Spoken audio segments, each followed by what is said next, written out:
김화든 산업연구원 김경유입니다. 저희번에 말씀드릴 것은 스마트 제조 공급 산업의 공급 역량 진단과 과제라는 주제로 말씀을 드리도록 하겠습니다. 일단 저희가 이번 과제에서 좀 밝혀보고자 했던 것들은 일단 공급 산업에 대해서 스마트 제조에 대해서 이야기는 많이 하고 있는데 사실 수요 산업에 대한 이야기들이 주로 있습니다. 그래서 그 도입 성과나 그런 쪽으로 이야기가 많이 되고 있는데 이게 저희가 스마트 제조라는 큰 어떤 하나의 틀에서 봤을 때 공급 산업, 그러니까 이것들을 잘 작동할 수 있도록 공급 산업에 우리 역량이 어떻고 현황이 어떻고 우리 산업들의 그것들을 공급하는 업체들의 그런 상황들을 좀 이렇게 잘 분석을 해보고자 했습니다. 그래서 이를 통해 가지고 한국 제조업 특성에 맞는 어떤 스마트 공장 구성 요소라든지 시스템 설계 같은 것들을 좀 이끌어내고요. 그리고 현실성 있는 우리 공급 기업의 지원 전략 같은 것들을 수립하고자 일단 저희가 목표를 두고 과제를 진행하였습니다. 일단 스마트 제조 공급 산업에 대해서 일단 말씀을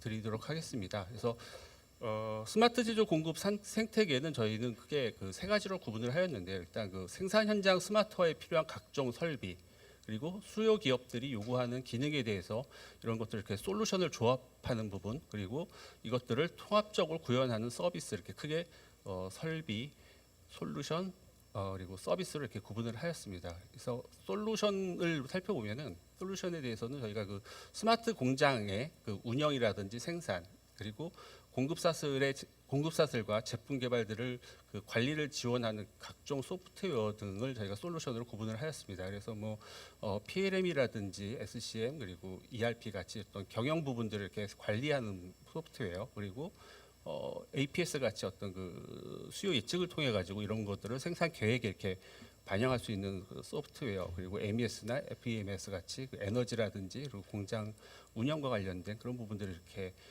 관리하는 그런 소프트웨어들을 솔루션으로 묶었고요. 그리고 설비 같은 부분들은 이미 많이 이야기가 되고 있는 대표적인 로봇 같은 제조 현장에서의 공장단에서 쓰이는 그런 설비들, 여기는 제조 로봇이라든지 아니면 협동 로봇이라든지 아니면 어떤 각종 물류 쪽에서 활용되는 그런 자율 이송 로봇들을 저희가 생산 부분에 설비 쪽에 넣고요. 그리고 또 3D 프린팅, 그리고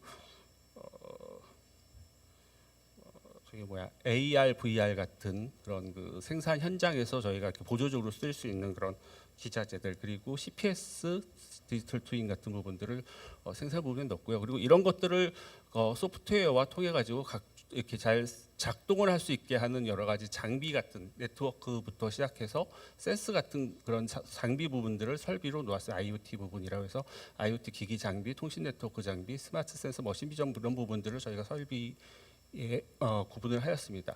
그리고 이런 솔루션과 설비들을 잘 어떤 스마트 제조 환경을 구축하고 생산 효율을 높이는 데 필요한 일련의 서비스 영역 같은 부분들을 저희가 서비스 산업군으로 이렇게 좀 구분을 했는데요. 여기에는 주로 SI 같은 시스템을 통합한다든지, 그리고 이런 것들을 솔루션과 장비들을 잘 이렇게 수요 기업에 맞게 이렇게 컨설팅을 해주는 컨설팅 서비스업, 그리고 클라우드와 같이 데이터를 모을 수 있는 그런 공간, 그리고 빅데이터와 인공 데이터 같은 것들, 이런 데이터들을 분석하여 제공하는 서비스들, 그리고 가장 중요한 이런 네트워크 상에서, 그리고 이게 연결이 되면서 발생할 수 있는 보안 문제 같은 것들을 해결해 줄 수 있는 그런 일부 기자재들과 그런 보안 관련된 서비스들을 저희가 IT 서비스로 묶어서 서비스로 지금 정의를 하고 있습니다.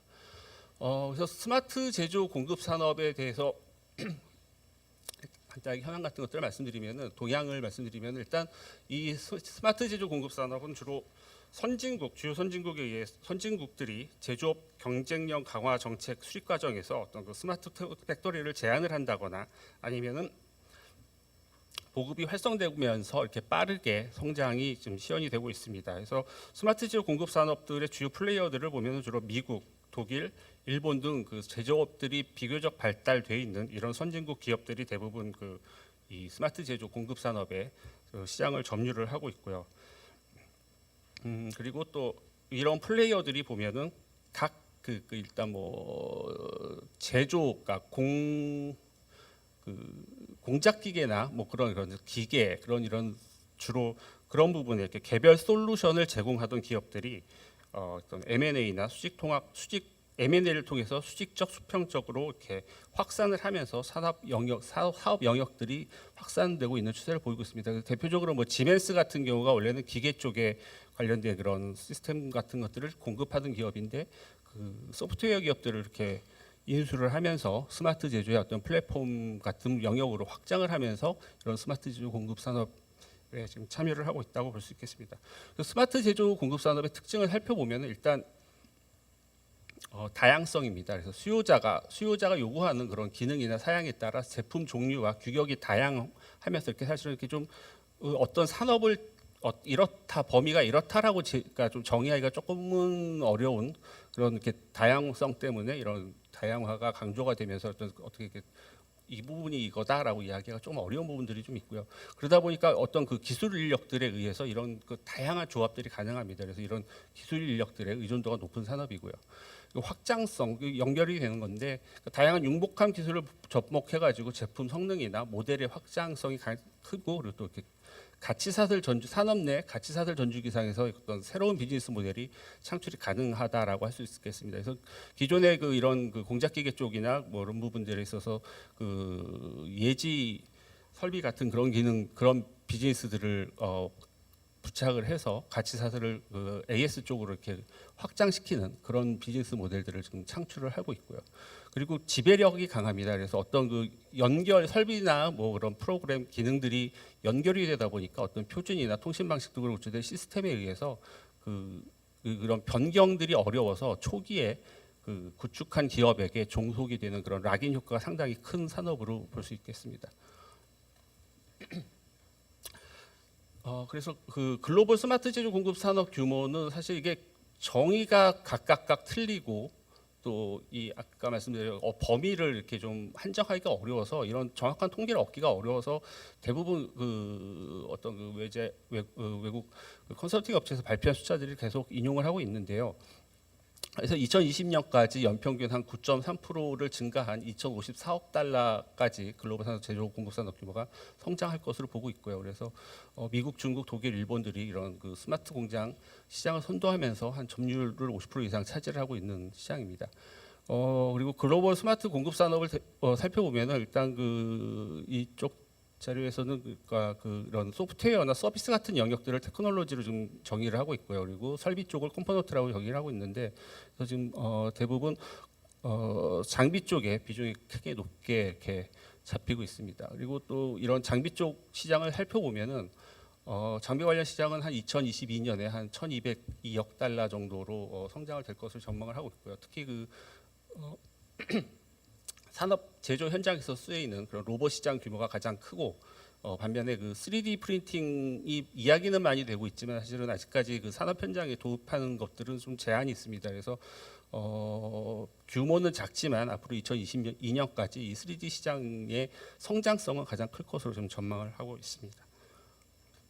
우선 우리나라 스마트 제조 공급 산업을 살펴보면요. 그러니까 일단 스마트 제조 공급 산업도 뭐 대충 한 2018년에 한 8.8조 원 규모로 추정을 하고 있습니다. 그리고 2023년까지 한 15.8조 원까지 성장할 것으로 전망을 하고 있습니다. 그래서 지금 우리 정부가 발표하고 있는 그런 계획에 따라 시장을 좀 이렇게 추정을 해 보면은 한 2022년까지 우리가 한 3만 개 중소기업을 공급하겠다라고 이야기를 하고 있는데요. 이거를 약간 역사하면 지금 한 7,800개 정도가 구축이 돼 있으니까 앞으로 2020년까지 이 목표를 달성하기 위해서는 한 5,500개 정도의 구축이 중소기업에서 구축이 될 것으로 예상이 되고 있습니다. 그래서 한 중기부에서 이야기하고 있는 한 개 업체당 한 2.7억 정도 소요 비용을 볼 경우에 한 중소기업 시장은 한 1.5조 원, 8조 8에서 한 2.5조 원 정도를 추정을 할 수 있겠는데요. 근데 이게 사실은 그 2.7억이라는 금액은 초기 구축 비용이니까 이게 만약에 고도화하는 기업도 있을 것이고 그런 식으로 따지면은 한 2조 원을 조금 상회하는 게 한 중소기업 시장으로 예측을 할 수 있겠습니다. 그랬을 때 우리 공급 산업 그 시장 구조는 한 뭐 주로 여전히 그러니까 공급 대기업들의 구축하는 것들에 의해서 그 비중이 좀 많지 않을까라고 추정을 하고 있습니다. 그래서 이 대기업들을 보면은 이렇게 대기업 계열의 그 스마트 제조 공급 업체들을 보면은 뭐 로봇 쪽이나 아니면은 그 플랫폼 쪽을 갖고서 이쪽 시장에 진입하고 있는 대기업들이 많이 있는데요. 그러니까 이 기업 같은 경우는 그 모기업의 그 스마트 제조 이런 부분들을 구축을 해주면서 어떤 실증 데이터를 축적하고 있고, 그리고 그룹 차원에서 그 스마트 팩토리를 추진하고 있습니다. 근데 이런 업체들의 비즈니스 모델을 보면은 주로 그러니까 이런 시스템이나 이런 플랫폼들을 그러니까 해외가 아니라 그 외부에 이렇게 대기업 같은 경우에 이렇게 공급 업체들은 주로 대외 사업보다는 자사 내 모기업 중심으로 모기업 구축하는 부분에 이렇게 중점을 두고 있고요. 최근에 일부 업체들이 지금 뭐 이렇게 사업화해서 추진을 하고 있습니다. 주로 뭐 삼성, LG 유수의 대기업들이 있는데 이 기업들을 보면은 그러니까 주로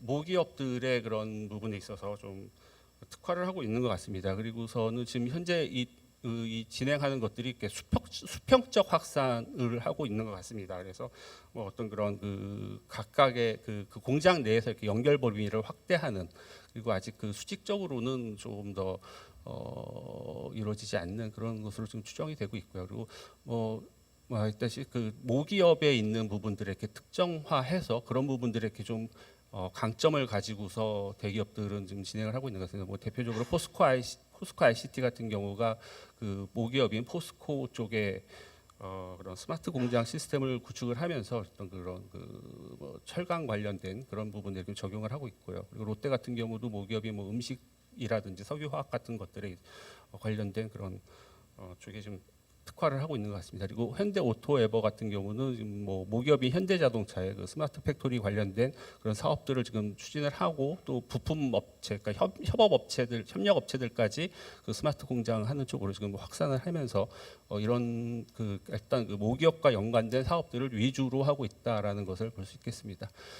저희가 이 공급 산업 현황을 파악하기 위해서 저희가 그러니까 그 스마트 공급 업체들을 대상으로 저희가 설문조사를 했는데요. 앞서 말씀드렸던 그 세 가지의 큰 분류, 그리고 그 세부 품목 18개들을 나누어서 이런 부분들을 공급하고 있는 업체를 대상으로 390개 업체들을 대상으로 설문조사를 실시하였습니다.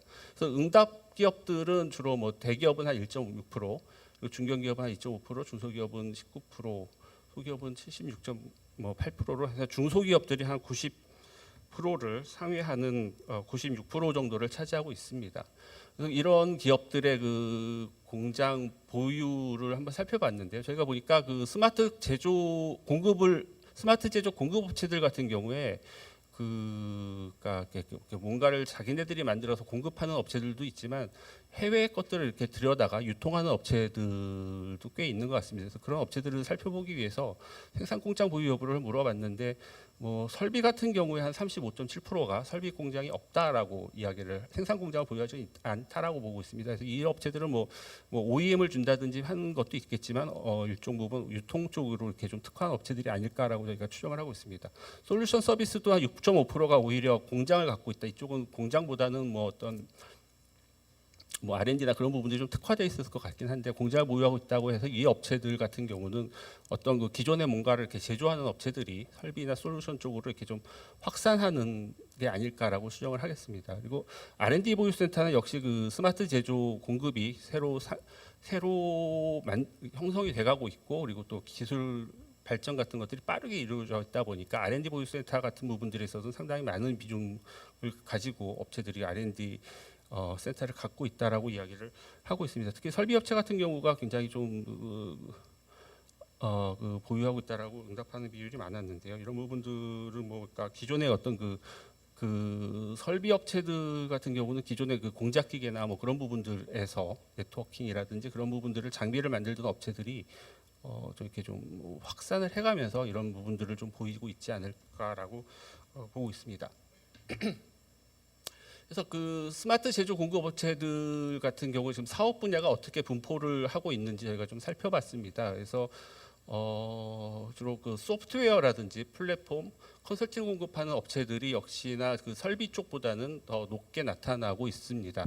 그래서 이게 지금 글로벌 요 비중이 조금 바뀌어 있는데요. 그러니까 설비가 55%, 우리 국내 같은 경우는 솔루션, SI, 컨설팅 같이 서비스 쪽에 좀 특화된 업체들이 한 70% 정도고, 설비가 27% 현재 그렇게 얘기하고 있는데 한 2025년에 이 구조가 주로 그러니까 좀 이렇게 설비 업체들이 늘어나고 솔루션 업체들은 좀 비중이 줄어드는 그런 모습들을 보이고 있고요. 그래서 글로벌은 앞서 보였던 그런 그 보여드렸던 그 전망을 갖고 했는데 이게 좀 숫자가 좀 바뀌어 있습니다. 그래서 설비가 한 55% 현재, 그리고 그 기술 저희가 이야기하는 그 솔루션이나 이런 컨설팅 같은 SI 같은 부분들, 테크놀로지라고 봤을 때 이런 부분들이 한 44% 정도 차지하고 있고요. 점점 이런 그 설비 쪽 비중이 줄어들고 여기도 마찬가지로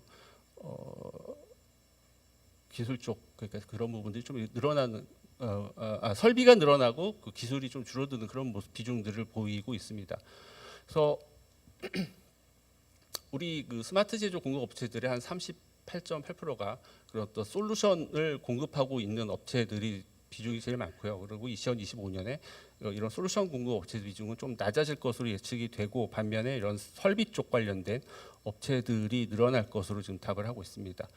그리고 또 특징 중에 하나가 스마트 제조 공급 기업의 그러니까 그 제품단을 봤을 때 저희가 18개 중에서 현재는 한 4.9개, 한 5개 조금 안 5개 정도의 그 분야를 공급하고 있다라고 대답을 하고 있습니다. 근데 2025년에는 이것들이 한 7.2개까지 공급 분야를 넓히겠다라고 이야기를 하고 있습니다. 그래서 스마트 제조가 사실 이런 여러 가지 분야들을 이렇게 통합하고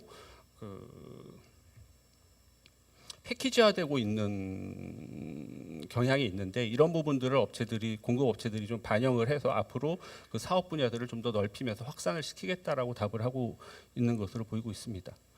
조금 더 세부적으로 살펴보면은 현재 우리 그 스마트 제조 공급 그 솔루션 쪽에서 업체들 비중을 살펴보면은 MES나 ERP, SCM 같은 그런 그 제조업과 관련된 어플리케이션을 공급하는 그런 생산 관리나 그런 부분들에 있어서 좀 특화되어 있는 그런 소프트웨어들을 공급하는 업체들이 많은 비중을 차지하고 있고요. 그래서 2025년에는 APS라든지 PLM 같이 그런 그 수요 예측이나 아니면은 그런 그 제품 기획단에서 이렇게 데이터를 취합해서 반영할 수 있는 그런 소프트웨어 쪽으로 이렇게 좀 확장을 될 계획들을 갖고 있습니다. 설비 분야를 살펴보면은 뭐 저희도 글로벌과 비슷하게 로봇이나 통신 네트워크 장비를 공급하는 업체 비중이 좀 높은 편이고요.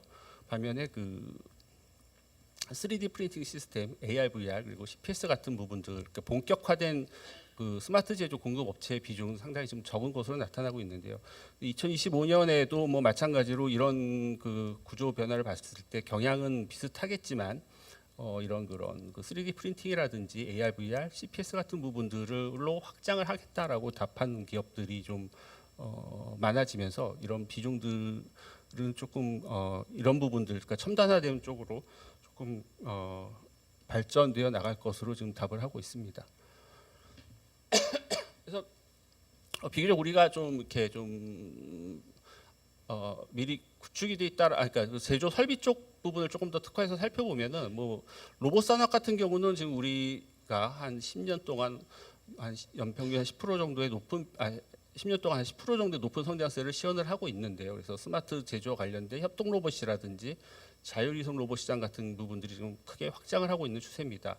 그리고 또 이런 그 협동 로봇 같은 경우는 워낙 지금 스마트 제조하면서 이야기가 많이 돼 가면서 그러니까 글로벌 협동 로봇 업체들이 국내 시장에 지금 진입을 많이 늘리고 있습니다. 그러면서 그런 국내 업체들과 경쟁이 지금 치열하게 벌어지고 있습니다. 그래서 협동 로봇 같은 경우는 뭐 현대 로보틱스 같은 대기업하고 그리고 뭐 여러 가지 중소기업 업체들도 이 시장에 좀 참여를 하고 있고 점점 확대를 하고 있습니다. 하지만 이런 로봇 완제품을 만드는 것들은 우리가 좀 어떻게 좀 업체들도 있고 경쟁력이 어느 정도 있다라고 좀 평가를 받고 있는데, 반면에 그 서브 모터 드라이브 이런 뭐 핵심 제어 소프트웨어 같은 이런 그 관련된 핵심 부품이나 소프트웨어 같은 부분들은 여전히 그 경쟁력 여리하다라고 어떤 평가를 받고 있습니다.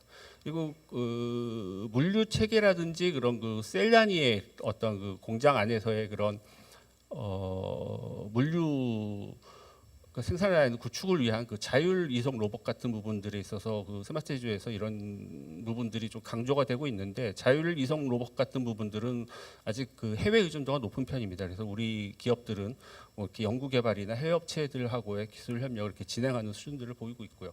3D 프린팅 같은 경우도 지금 제조 스마트 제조 공급 쪽으로는 상당히 이렇게 부각을 받는 부분인데, 주로 아직까지는 이런 생산 현장에서 시제품 현장에서는 이렇게 시제품 제작 같은 부분에서 한정이 되어 있고, 주로 이렇게 교육용 위주로 수요가 만들어다 보니까 공급 업체들의 참여가 상당히 제한적으로 좀 이루어지고 있습니다. 그리고 VRAR도 마찬가지로 뭐 디바이스 같은 것들은 해외에 의존하는 경우가 많고요. 그 국내 업체들은 주로 컨텐츠 위주로 공급을 하고 있는데, 이것도 사실은 그 산업용보다는 주로 그 앞 단계에 있는 뭐 여러 가지 뭐 그냥 교육이라든지 그런 뭐 오락이나 그런 부분들에 있어서로 좀 시장이 형성돼 있고, 아직까지는 이 스마트 제조 관련된 쪽으로는 활성화가 되고 있지 않은 것으로 나타나고 있습니다.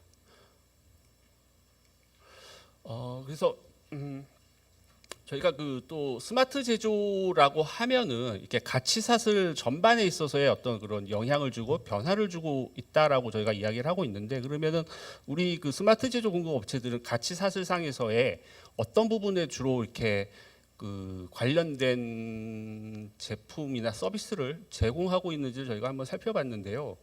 뭐 역시 앞서 수요 기업에서도 주로 생산 쪽에 관련된 이야기, 생산 효율이나 뭐 그런 부분들이 많이 강조되었다시피, 그러니까 공급업체들도 아직까지는 그 생산 단계에서 공급을 하고 있다라는 응답들이 가장 높았습니다. 그래서 뭐 스마트 제조 공급 전체를 봤을 때도 마찬가지고, 그리고 뭐 솔루션 서비스, 설비를 나눠봤을 때도 비슷한 경향을 보이고 있는데, 솔루션 서비스 같은 거 부분에 있어서 그 스마트 제조 공급 스마트 서비스 솔루션 서비스 분야에서 이런 부분들을 공급하고 있는 업체들을 살펴보면은 뭐 제품 개발이나 서비스 단계에서도 조금 그 설비보다는 많이 높게 나와 있는데, 설비 부분 쪽에 공급하는 업체들을 보면은 대부분 그 생산 쪽에 하고 있고, 뭐 판매 마케팅이나 구매 같은 따는 아직까지 뭐 제품 설계 개발도 그렇고 그 공급을 하고 있다라고 답하는 비중들이 낮아가지고, 아직 우리 그 스마트 제조 공급 산업에서는 주로 이렇게 생산 쪽에 주로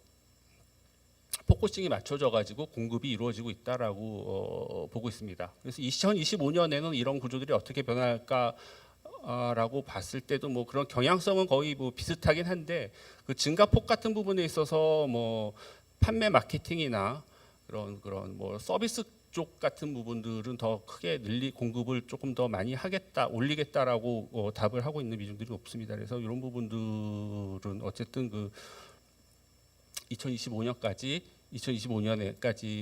봤을 때 판매 마케팅이나 서비스 단계에 관련된 그런 그 가치 사상에서 이런 부분에 있어서의 공급하는 서비스나 그 제품들을 공급을 늘릴 것으로 지금 보고 있고요. 설비 업체 같은 경우, 그러니까 그 제조 현장에서 쓰이는 그런 설비 같은 부분들은 물류 단계라든지 판매 마케팅 같은 부분에 있어서 공급을 조금 더 많이 늘리겠다라고 지금 답을 하고 있습니다.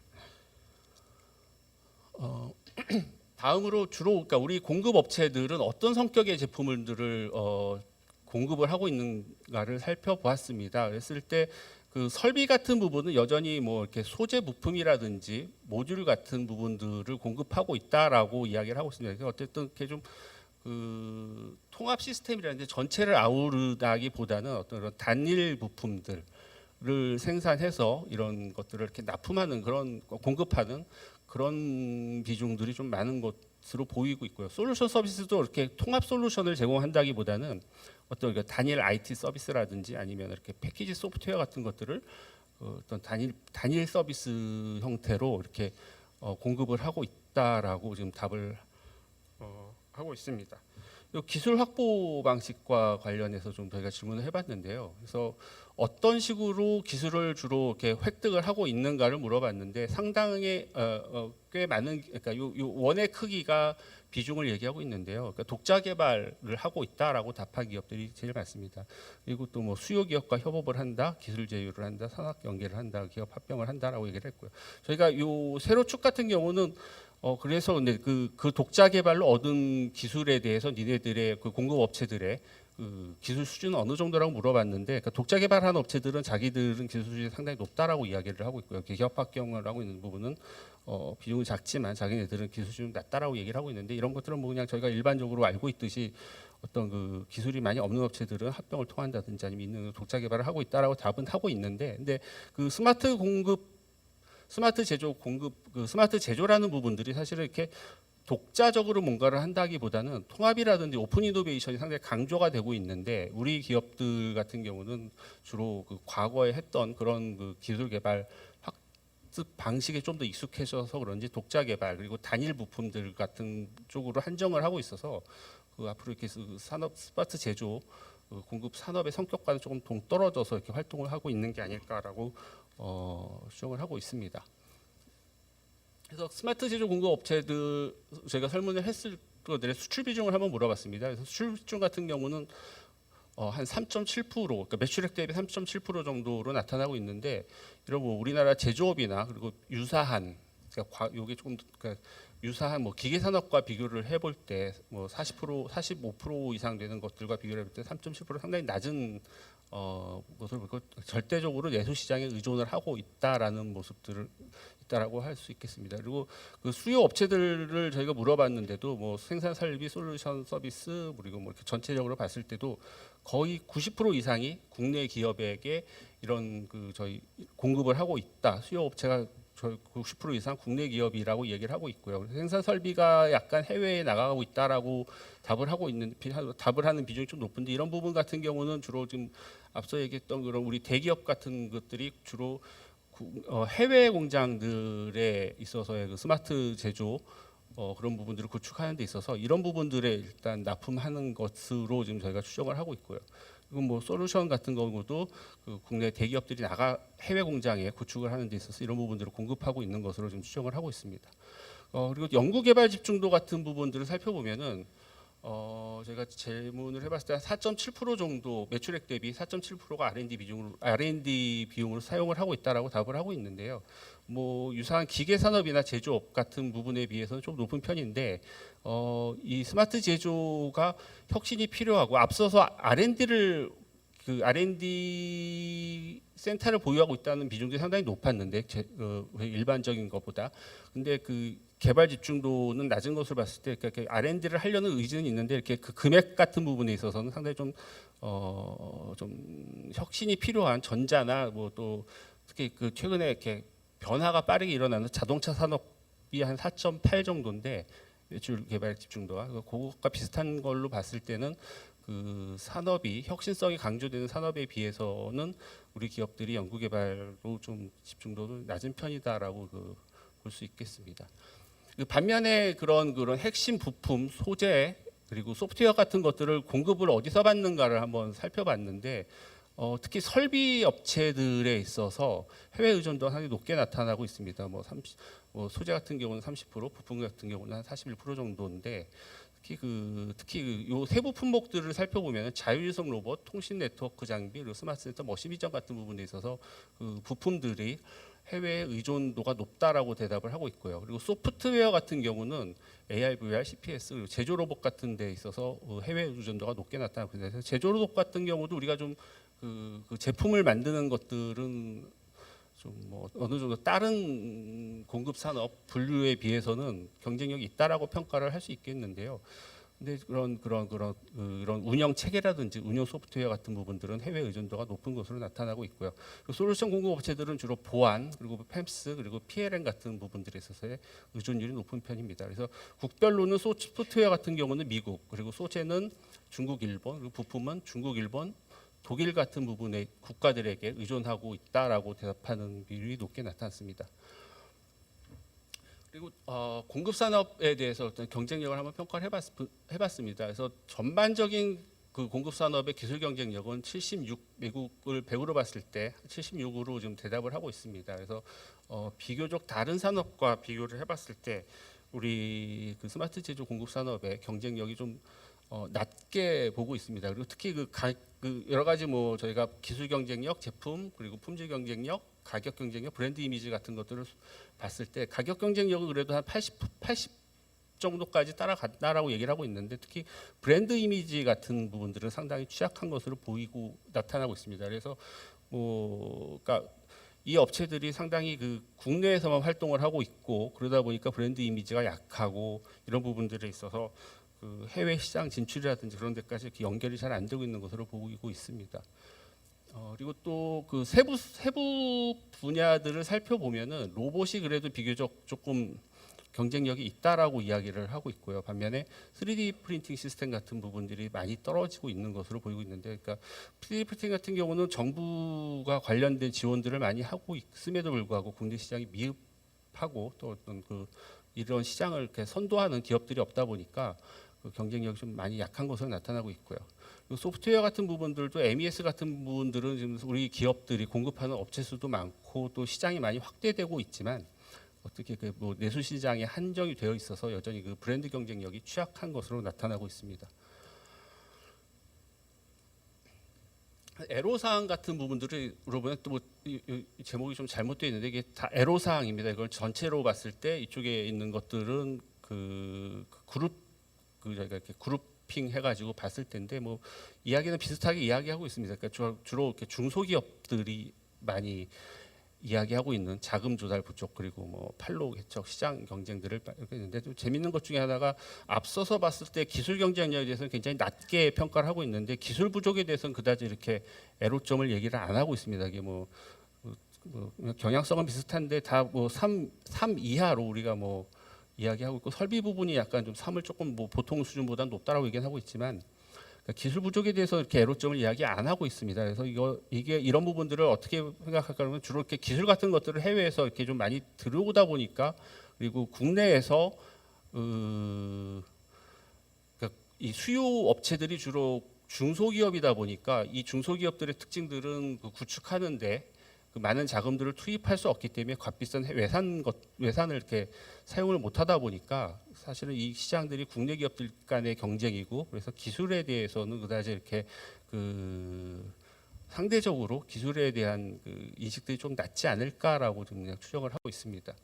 그리고 또 뭐 산업이 빠르게 성장하면서 인력 부족에 대한 애로사항도 이렇게 높게 나타나고 있는 모습을 보여주고 있습니다. 이상 그 우리 스마트 제조 공급 산업 관련해가지고 이렇게 좀 시사점을 그러니까 뭐 과제 같은 것들을 보면은, 또 대기업 계열의 솔루션 업체들하고 로봇 제조업체를 제외한 대부분의 그 제품하고 솔루션 분들이 있어서 해외 경쟁 업체에 비해서 완성도가 좀 낮은 것으로 좀 볼 수 있겠습니다. 앞서 뭐 얘기한 것들, 앞서 본 것처럼 뭐 주로 공급하고 있는 것들이 단일 제품 수준에서 이루어지고 있고, 이런 부분에서 어느 정도 경쟁력을, 이렇게 기술력을 어느 정도 확보할 수 있게 볼 수 있겠지만, 그런 그 통합화를 해야 되고 패키지화를 해야 되는 그런 산업의 특성을 봤을 때 이런 시스템 공급 능력은 뭐 여전히 취약한 것으로 볼 수 있겠고요. 그리고 뭐 센서나 솔루션 같이 이렇게 그 소소한 부품에서부터 그런 그 소프트웨어 서비스까지 다양한 설비 장비, 그리고 그런 그 솔루션 업체들이 그러니까 품목이 다양하다 보니까, 이런 솔루션 업체, 장비 업체들의 그런 공동 전선이 구축이 필요한데, 앞서 봤던 것처럼 우리 공급 기업 간의